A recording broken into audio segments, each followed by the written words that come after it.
This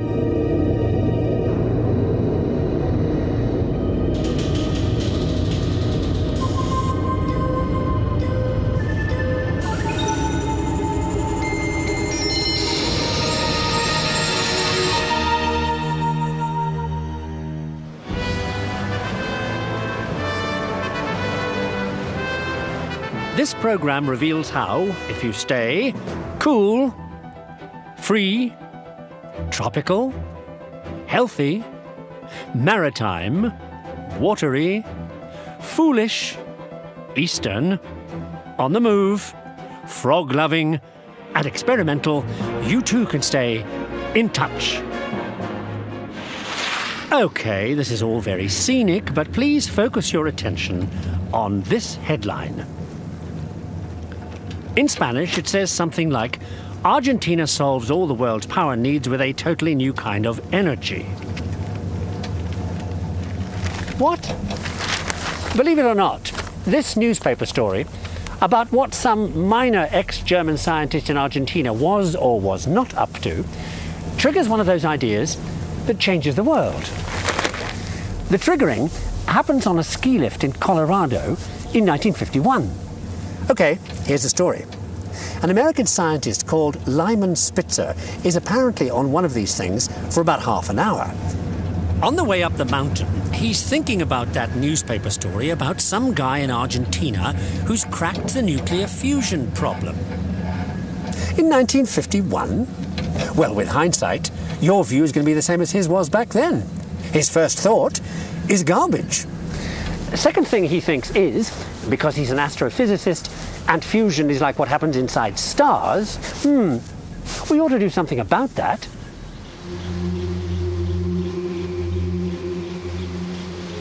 This is the result, an experimental nuclear fusion reactor. If we can get fusion to work, you could power Los Angeles for a month on a bucket of seawater, which contains the kind of atoms you need for the fusion process. There's only one minor snag. First of all, you have to reproduce the conditions inside the sun. Because the trick is to be able to fuse together those atoms, deuterium and tritium. When you do, they release a humongous amount of heat to make steam, to drive turbines, to make electricity. So first, you need a gas packed with the atoms so they're more likely to hit each other, and the gas has to be hot, like 1,000,000 degrees. In this state, the gas is called plasma. And that's the catch. You've got to make the plasma hotter than anything that ever existed on the planet. Problem with that is, it'll vaporize everything in sight. Except there's one thing that won't vaporize everything, a magnetic field to hold the plasma in. To kickstart the thing, you need so much electrical power, you've got to find a way to get it cheap. Which would save you having to share the experiment costs with other countries. You know, what's called going Dutch. Funny that.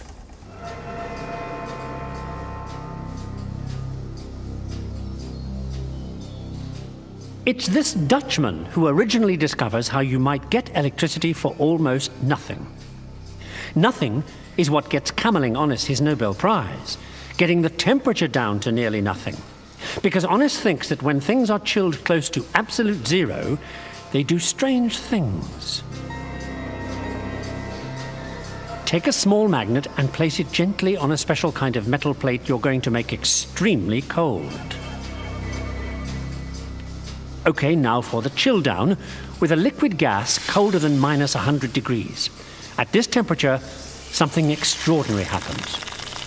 The magnetic field being generated by the tiny magnet creates a current in the metal plate, where this current generates another magnetic field. As long as the plate's kept cold, the current stays, and so does the magnetic field, interacting with the magnetic field in the magnet and making the magnet levitate. Onnes discovers that. Back in 1911, he uses some liquid helium, colder than which there isn't much, to get some mercury chilled down to just above absolute zero. That's minus 273 degrees centigrade.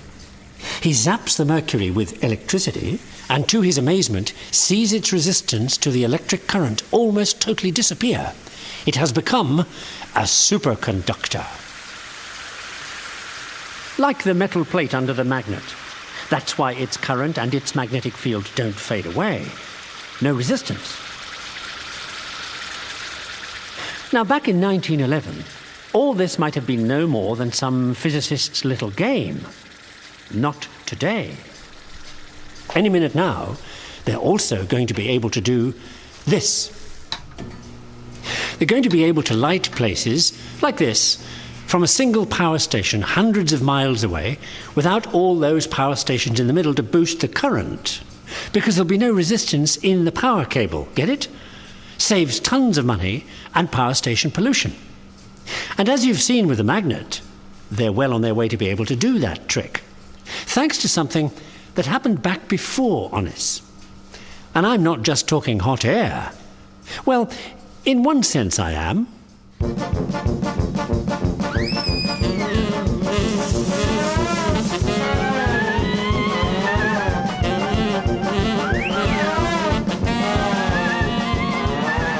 Meet Louis-Paul Cailletet, French ballooning freak, and his group of fellow noodlers.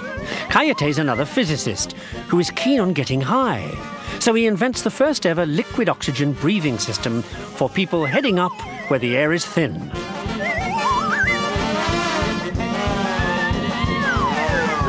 Cailletet's got the liquid oxygen to use thanks to an accident in his laboratory, which I'll get to when these guys finally manage to get their act off the ground.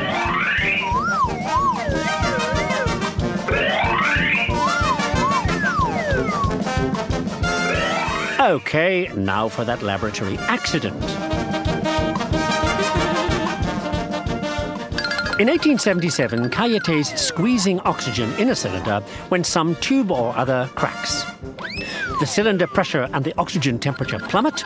No fool Cailletet, he takes the cold oxygen and repeats the trick, each time dropping the pressure deliberately. Each time, the oxygen temperature drops further and further, until at one point it's so cold it goes liquid.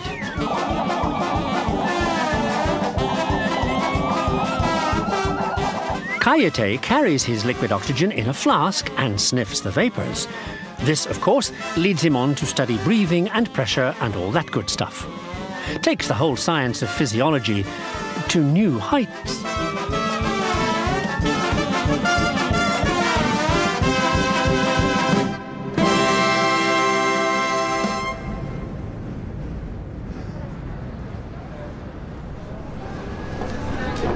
Now, even in Cailletet's time, there's another way to get high, feel the pressure, get your heart rate up, huff and puff. All that stuff Cailletet's into, and that's go up a really high tower. In 1889, the highest tower in the world. So high, the pressure's meaningfully different between the bottom and the top. 900 feet different.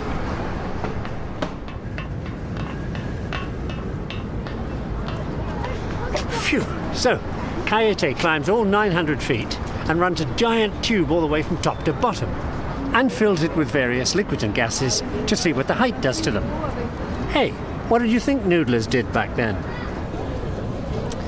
Speaking of which, one of the greatest noodlers of all time builds the thing up which Cailletet climbs.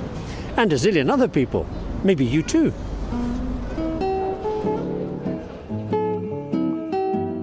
The Eiffel Tower, built of wrought iron by guess who? Gustave Eiffel. As I said, Gustave is also a noodler and obsessed by what you can do with towers, like release things and observe their aerodynamic behavior, for instance. Now, take a closer look at the structure and you'll see what Gustave is good at besides wrought iron.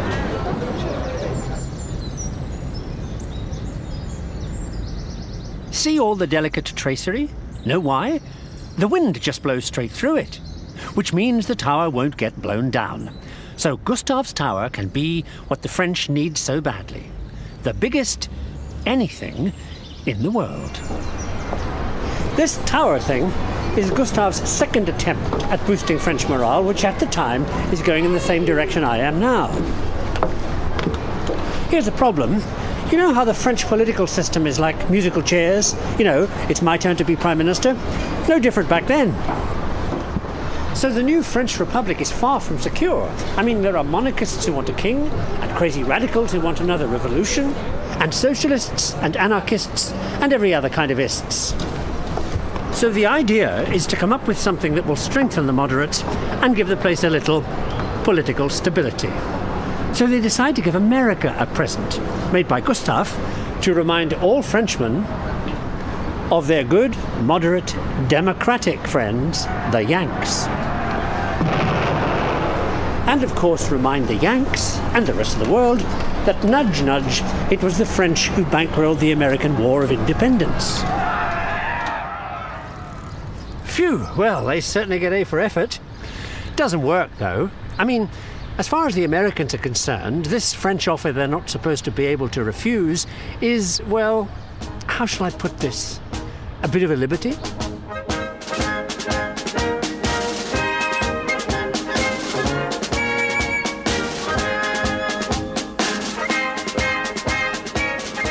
When the Statue of Liberty went up in 1866, it wasn't the symbol of America it is today.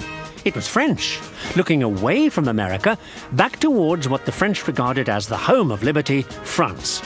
So the statue was intended to be nothing less than a permanent reminder of French culture, a gigantic ad for French achievements right in the middle of New York Harbor.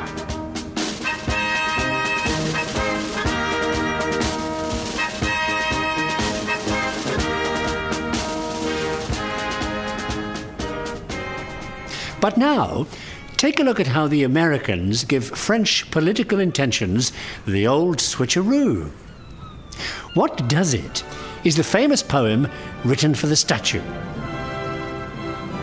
Give me your tired, your poor, your huddled masses, yearning to breathe free, the wretched refuse of your teeming shore.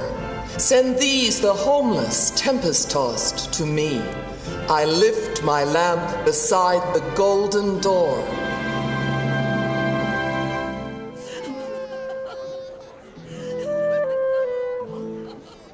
For refugees worldwide, the Statue of Liberty is now a symbol of the American welcome that lies ahead of them. Refugees like the Jews fleeing repression and violence in Russia and Germany. In the 1880s, tens of thousands of Jews arrive in America.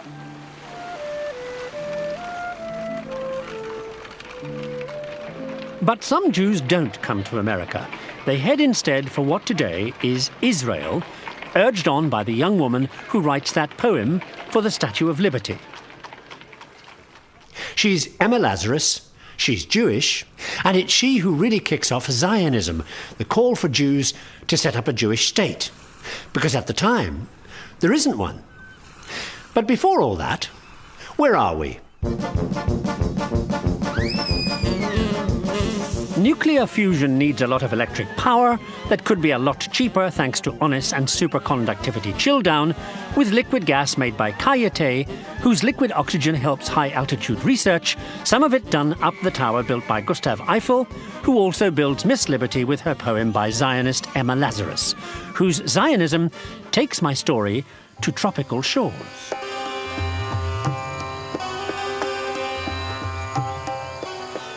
At one point, during her efforts to establish a Jewish state, which this isn't, Emma Lazarus goes off to England, which this isn't, and meets a guy, whom this isn't, who is so pro-Zionist and who lobbies so successfully for the Jewish cause, he ought to be Jewish, but isn't. So where are we, and why are we here? To meet that guy, Lawrence Oliphant, who starts life here in Sri Lanka, where his dad is Chief Justice for the British colonial authorities. After building the foundations of a legal career, Oliphant gets itchy feet and sets off on a hectic, non-stop life that ends in old age in Israel.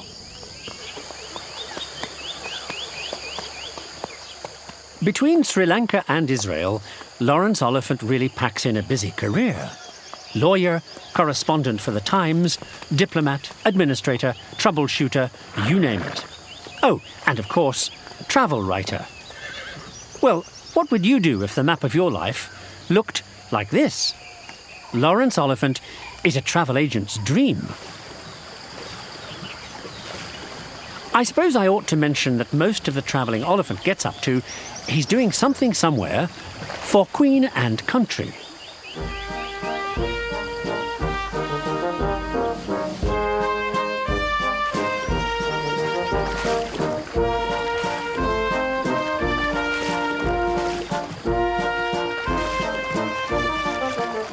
One job he gets is working for a diplomat named Elgin, who hits the headlines when he forces Beijing to accept opium instead of money for exports to Britain and brings addiction and ruin to China.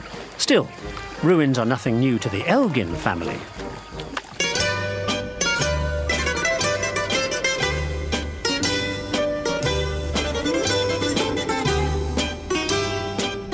The name of these ruins is, as I'm sure you know, the Parthenon, in Athens, Greece.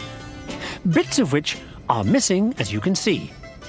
The missing bits look like this, and in 1803 they're removed by one of the Elgin family, Lord Elgin.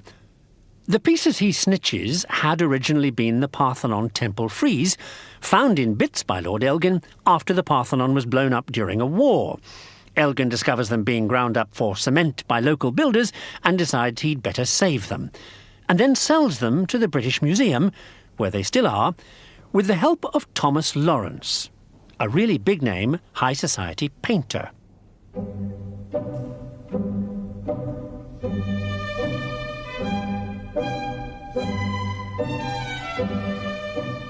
Lawrence paints the Queen, and anybody else that matters, as a result of which he gets appointed painter to the King, which is going to be great for Lawrence's financial health. Speaking of which, in 1776, His Majesty also appoints his new doctor.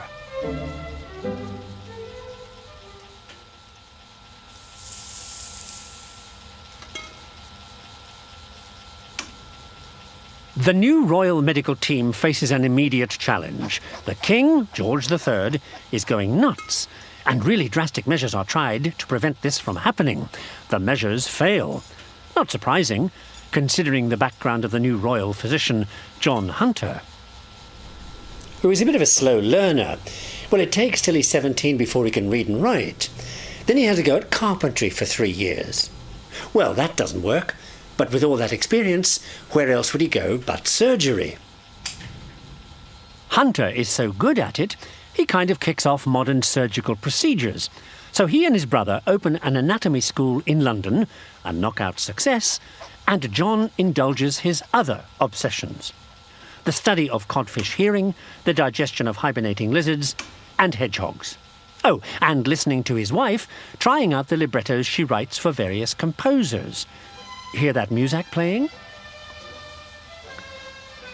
In 1760, before Hunter becomes royal physician, he has a terrible row with his brother, who promptly walks out on him,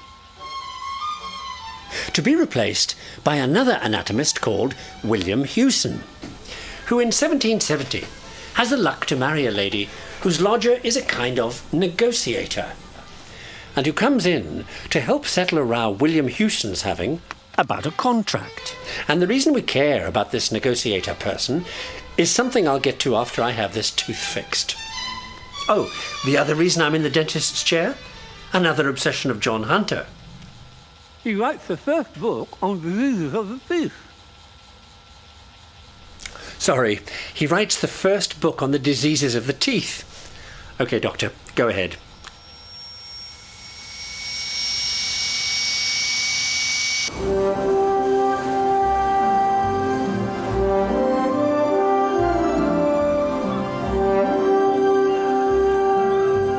Okay, now for Mrs. Hewson's lodger, remember? The guy who did all that negotiating? Benjamin Franklin, who does his best negotiating for the American government after the War of Independence, and, as a result, spends most of his time crisscrossing the Atlantic.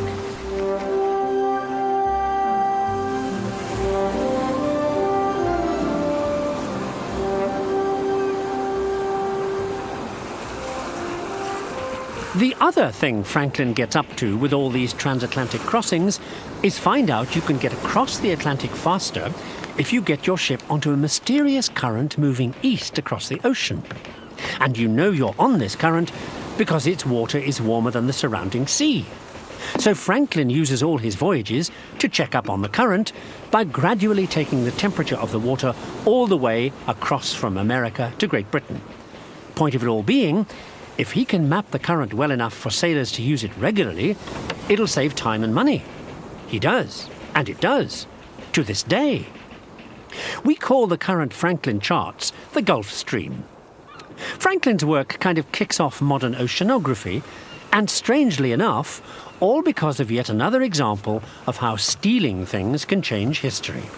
Not by Franklin, of course. I'm talking about the thermometer he uses, the idea for which is snitched by its so-called inventor, the famous Dutch instrument maker, Gabriel Fahrenheit.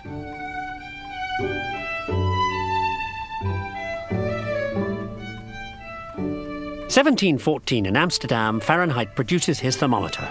Great news for all. Especially hypochondriacs. Phew, that's a relief. 98.4. So that's okay. Now where was I? Oh yeah, Fahrenheit. Now, the reason Fahrenheit's thermometer is such a boffo success is because back in the 18th century, finding out what the temperature is not what you'd call an exact science. In fact, you could say they're all working in the dark.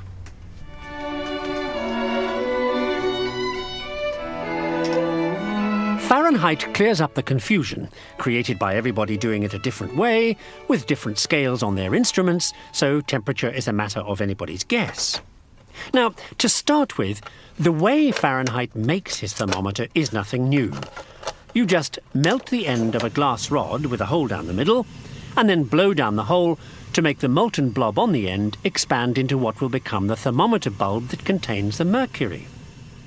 Getting the mercury into the bulb's really nifty. Watch. You put the hot rod, bulb up, into the mercury, and the vacuum you made in there with the heat sucks the mercury up into the bulb. OK, now for the absolutely lunatic way Fahrenheit comes up with a Fahrenheit scale, so hang in there. He starts with a scale, the bottom end of which is going to be the temperature of frozen ice, 0. He calls boiling water 60. 1/8 and 3/8 up the scale are freezing water, and the temperature of a healthy armpit. Are you still with me? OK, make each degree 4 degrees, which turns freezing water from 7.5 to 30, and a healthy armpit to 90, but doesn't divide by 8. So make 30, 32, and 90, 96, and there you are, plus one last tweak. Clear as mud? I never said what Fahrenheit did would make any sense. Well, there's one thing I can explain, that armpit number. Remember I said he snitched the whole idea? In 1708, Fahrenheit visits Copenhagen and meets the ex-mayor of the city, one of those talented scientific amateurs the place is full of back then.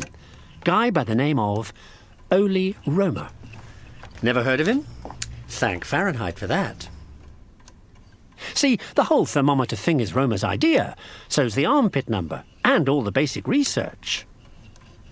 Fahrenheit kind of just turns up, takes notes of Ole Romer's notes, and then nips back down south to Amsterdam. Not long after which, Ole Romer's notes get destroyed in a terrible fire. Not long after which, it's Ole who? End of that sad tale. OK, time for a quick catch-up. Remember the pro-Jewish Oliphant who works for Elgin, whose father grabs the Elgin marbles, aided by Lawrence, painter to the king, whose doctor John Hunter has an assistant, whose wife's lodger is Benjamin Franklin, who charts the Gulf Stream with a thermometer, whose design Fahrenheit steals from poor old Ole Romer. Mind you, Romer has already hit the bright lights, with the guy who lives in this modest little place.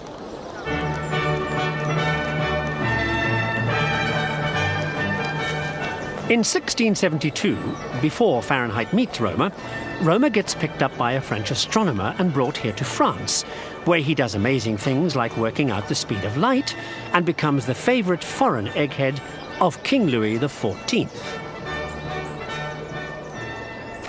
And that's eventually why the King of Denmark asks Ole to come home, and that's eventually why Ole is in Copenhagen for Fahrenheit to meet. And that French guy who picked him up? Jean Picard, a major French science nerd. One of those I can go anywhere, do anything types, you know? Serve him right, considering what King Louis XIV asks him to do next, which is to ask him to do this.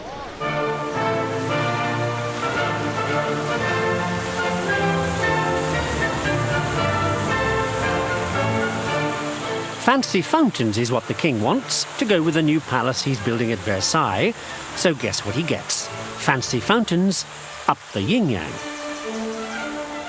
The only minor problem is, because Louis XIV is in such a royal hurry, they're building them faster than hydraulic engineers can keep up, theory-wise. Like, okay, you guys, see if you can make this design work. So nothing goes right. The reservoirs run out, the aqueducts fall down, the king is getting annoyed. Picard discovers the awful truth. Versailles is higher than the surrounding countryside. Hang on a minute, that's supposed to be why it's here, right?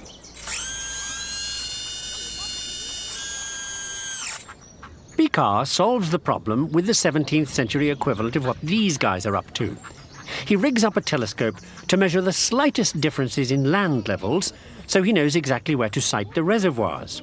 So by 1683, there's a whole network of interconnecting channels and pools and stuff to keep enough water coming to keep fountains spurting night and day. And most important of all, provide the king with the water show he wants. And enough water for the other little thing the king has in mind.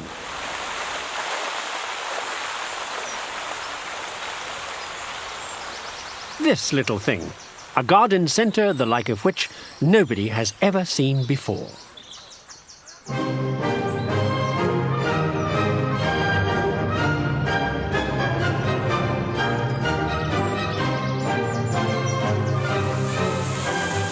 The Versailles Gardens are put together for Louis by one of the greatest gardeners in history, a fellow named Le Nôtre, a man for whom nature needs a haircut. Louis's gardens take 36,000 people 20 years to complete. Well, if you're king by divine right, it's no fun if you can't think really big. What Louis XIV does to satisfy his megalomania makes even Hollywood consumption look inconspicuous.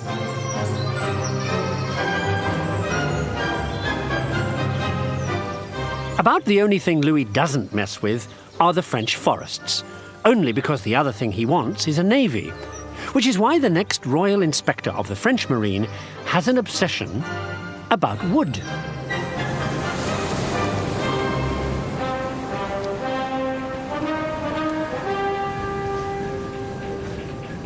Here we are on a British man-of-war awaiting the arrival of the aforementioned French Inspector General of Marine, a genial twit by the name of Duhamel du Monceau.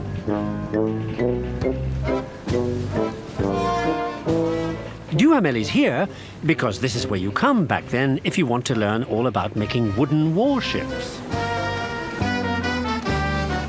In the middle of the 18th century, it takes more than French gold braid and fancy hats to impress the British Navy, who are busy taking over the world. I mean, they're so accustomed to winning every sea battle they fight, they even write catchy little tunes about ruling the waves.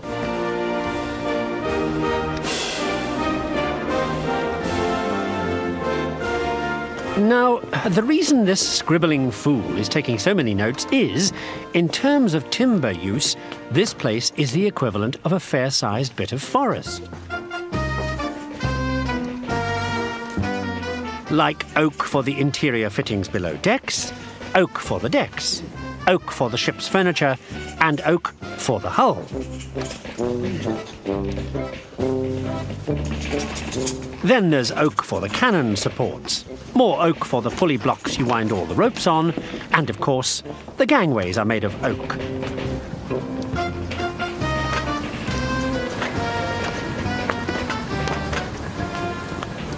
What else? Oh, well, oak for your masts, of course. And the rigging systems, and all the spars and yard arms and stuff.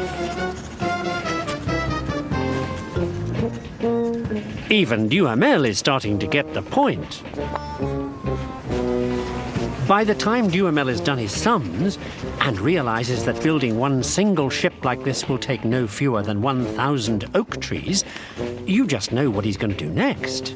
Hot-foot it back to France and get a new law banning the use of trees for anything else but building ships, and a massive program of conservation and replanting and forest management, something the English have already done.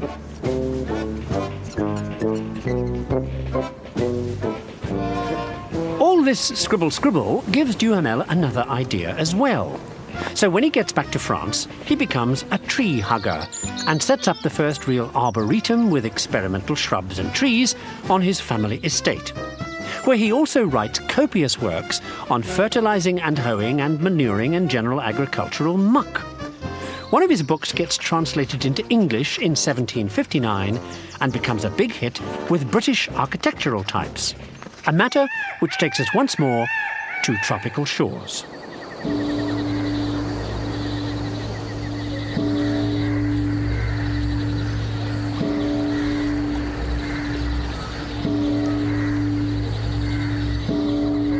Duhamel's book about gardens strikes just the right note with an English guy who's just written a book of his own, which is kind of about what you do once you've got the garden Duhamel talks about in his book. All about the kind of building you might like to have if you had a really posh garden and you wanted a really fancy place to live in. Architecture like this.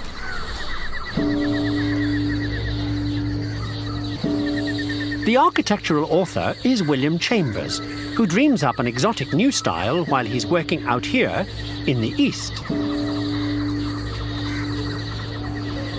Travelling between Europe and China and Sri Lanka here for the Swedish East India Company, and seeing all kinds of stupefying things, like this stupa, as it's called. Good, eh? Anyway, Chambers finally gets back home to jolly old England and turns out that book on architecture and becomes the designer you call if you want your home to feature in all the mags. By which I mean if you want it to look Eastern, the latest rave craze. There's probably never been a more instant fashion than the one Chambers kicks off, especially for this kind of stuff.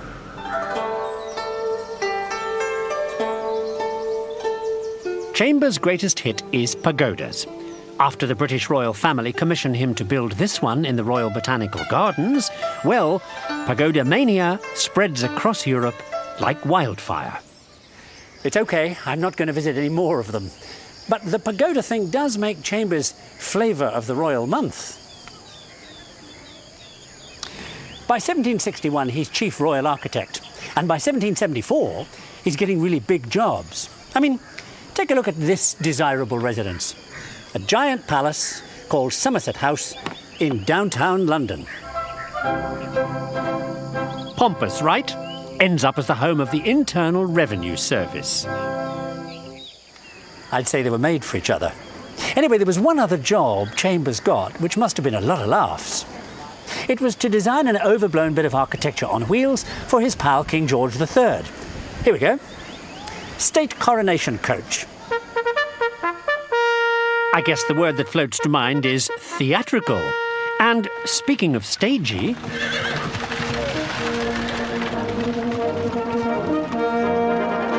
how about this for getting around? The local bus back then. Not royal, of course. And if you live up here in Scotland and you're waiting to catch the next one to somewhere, not frequent, if at all, given the state of the roads.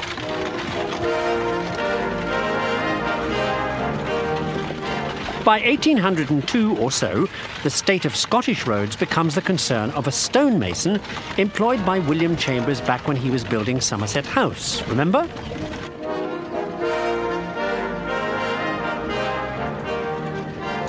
Thomas Telford's this guy's name, and he's one of the greatest road builders ever.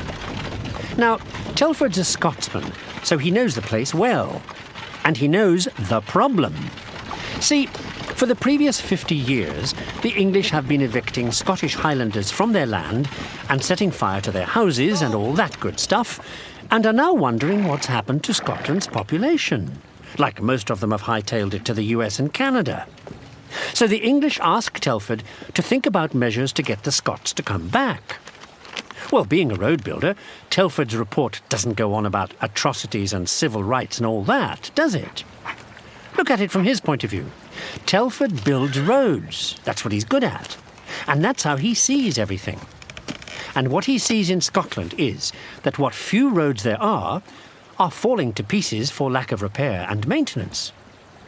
So when he presents his report to the bigwigs in London, it's about transportation, not politics.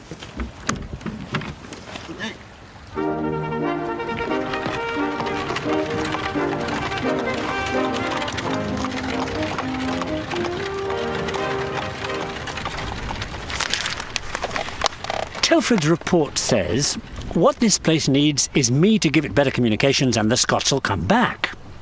He does, they don't. In spite of the greatest road and bridge building programme this side of the Roman Empire. I mean, take a look. This is Scotland. Over 28 years, Telford puts in harbours, 900 miles of new roads and 1,000 new bridges. So when the committee for the new London Bridge turns down his high-tech cast-iron design, Telford reckons the committee just hasn't seen the light. Actually, one of them has. But just before you meet him, where are we?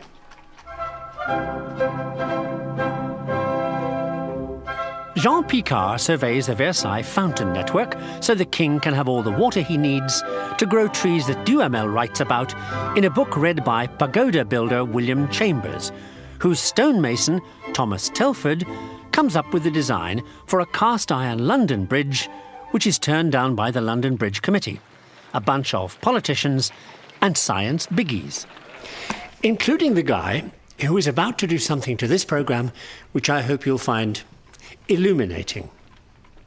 The committee member in question is Thomas Young here, who is, by this time, on everybody's committee, being, well, a genius.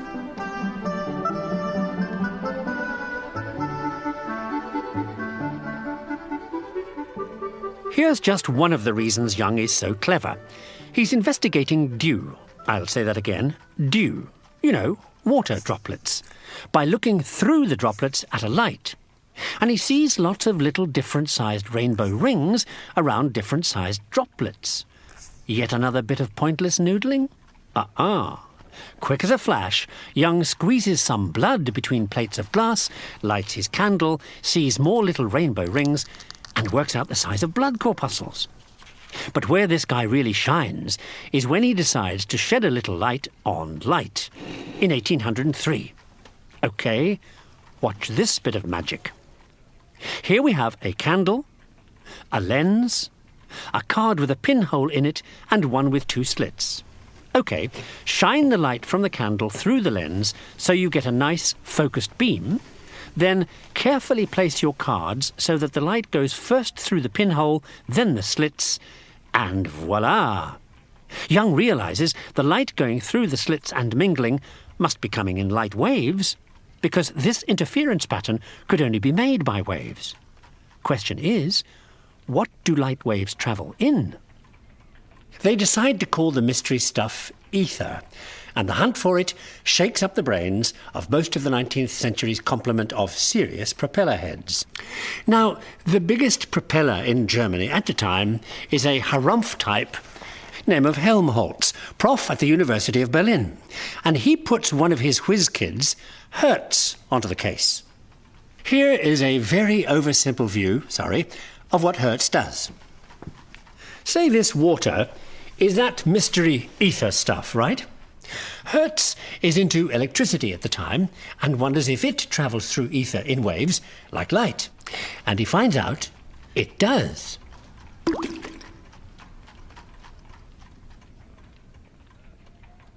An electric spark sends out electric waves moving like light waves, or waves in the sea, Which brings me to the delightful Belgian beach resort of Ostend. Now, remember Helmholtz? His own professor is Johann Muller, this guy, who is deeply into life with a capital L and what makes everything tick. And he's spending time here in the Belgian drizzle because he's overworked like crazy and is hiding out in Ostend with a pre-suicide depression. Fun guy. Meanwhile, what does Muller mean by that stuff about what makes everything tick? Well, what Muller is thinking of is one of those weird "may the force be with you" things, operating in people, in animals, even in plants.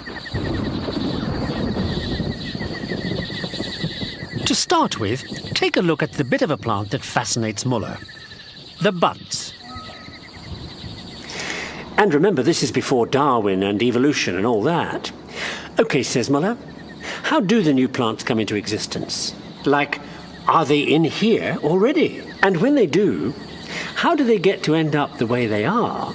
Like this, all neat and organized and doing whatever each bit of the plant is supposed to do. And is that all already organized in here? And if that's the case, are all the bits of all the future descendants of this little plant in here? Nah. Muller says what does all the organizing and running of everything is another one of those mystery phenomena you can't see or examine. The life force. And not just in plants, in animals, like the force going down one of your nerves. And this force Can never be measured. Well, Helmholtz reacts to this mumbo-jumbo, and in 1852 he runs some experiments on a frog mussel. Don't worry, this frog is safe. Helmholtz zaps the frog mussel with electricity. The mussel twitches and makes a mark on recording paper. So, you knew to the 11 millionth of a second when you did the zapping? And now you know how long it takes for the electricity to go down the frog mussel nerve and make it twitch. At about 90 feet a second. So you can measure the mystery life force. Which is why I'm back on the beach at Ostend. Because Muller's life force idea is known as vitalism. And after what Helmholtz does to it, you'd think that would be the death of the life force idea, right? Except for another German who spends many experimental years on the beach, in his case Monte Carlo, and takes over as leader of the vitalist movement. His name is Ludwig Klages, and you know Klages better than you may think for something else he gets up to. Because Klages is the guy who analyzes the way people move and comes up with what we now call body language and the language of gesture. Stuff like this.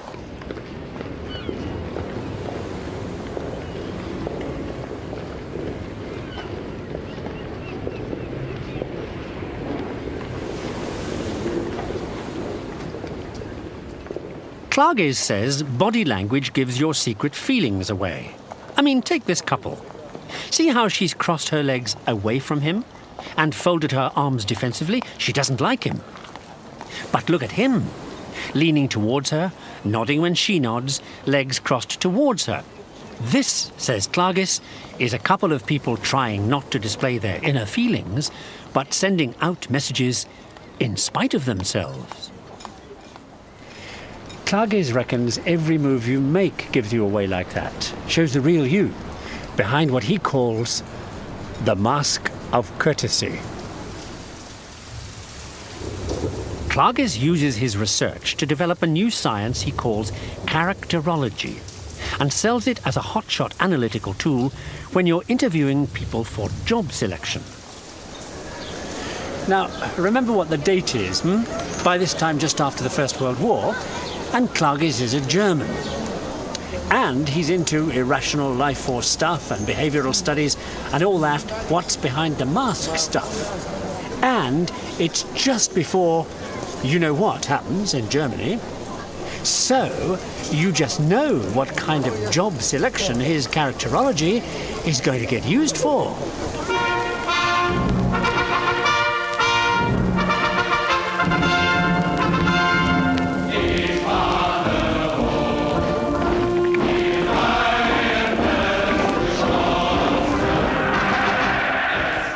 This is the job Klage's characterology gets used for when the Nazis are trying to find the type of person who will make an ideal officer in the SS. Men of iron self-control, superior, all that stuff.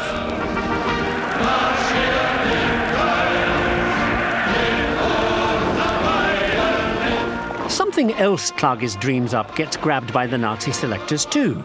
Handwriting analysis. Klage's is the guy who starts all that stuff about handwriting being another way to see into a person's character. The idea being, the way you write is a mixture of all the conflicting forces that make up your personality. And graphology, as it's called, can reveal which side of your personality has got the upper hand. So Klage's graphology says, for example, large sloping letters show either enthusiasm and getting on with people, or, depending which side of you is stronger, lack of realism and a tendency to rashness. On the other hand, small vertical writing is either realism and rationality or lack of enthusiasm and a certain coldness of character. So, how do you know which? Well, according to Klage's, you can see that from how rhythmic the writing is, which, what do you know, is another one of those things that can't be measured in any scientific way. It can only be understood intuitively. Don't think I'd have made it through to the SS. My handwriting is clearly realistic and rational, with a touch of paranoia. And, you will note, barely readable.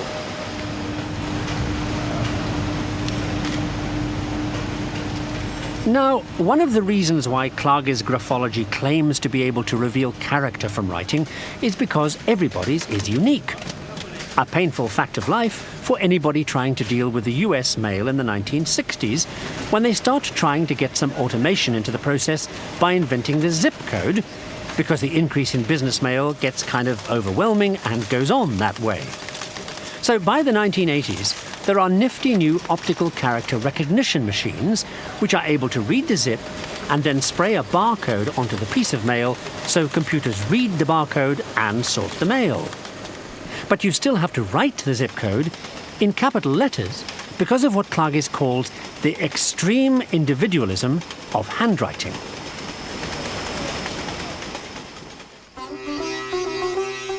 Mind you, all this black marks on paper and handwriting stuff will all disappear anyway when we switch from ink to electronics.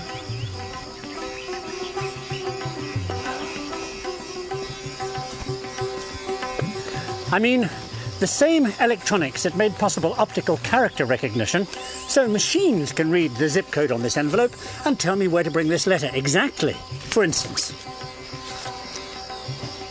here to Sri Lanka, to the southern province of Sri Lanka, here, to a village in the middle of nowhere called Belana.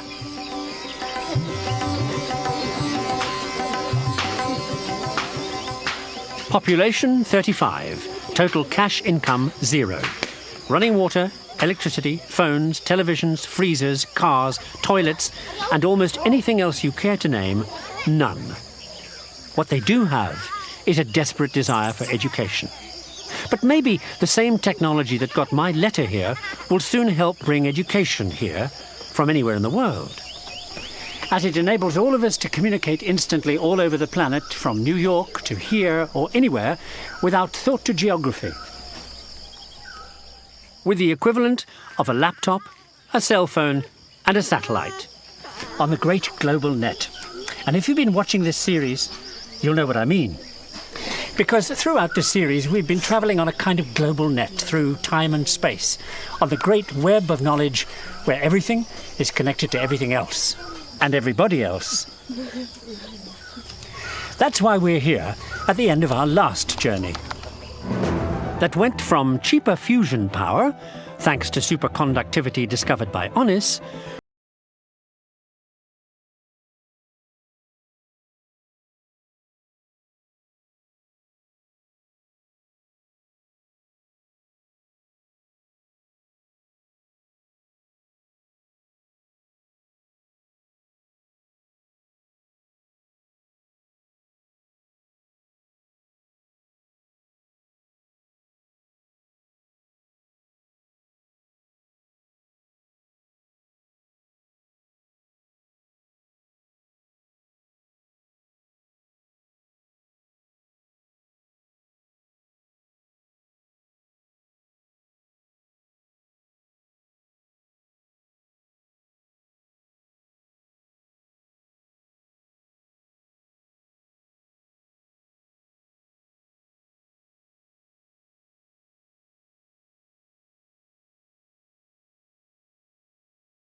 a jungle village, where we began this whole series 10 programmes ago like this.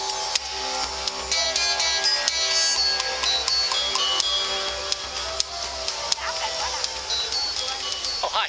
Could you hold it for a second? Thanks. OK, access the uplink now. Sorry about that. Well, here we are, intrepid reporter James Burke, in one of the more remote parts of India, ready to start the show. A show that travels across the great web of knowledge through space and time to find the... So we end where we started, in a third world village. In touch, where we're all going to be in the 21st century. On the net, and like it or not, connected.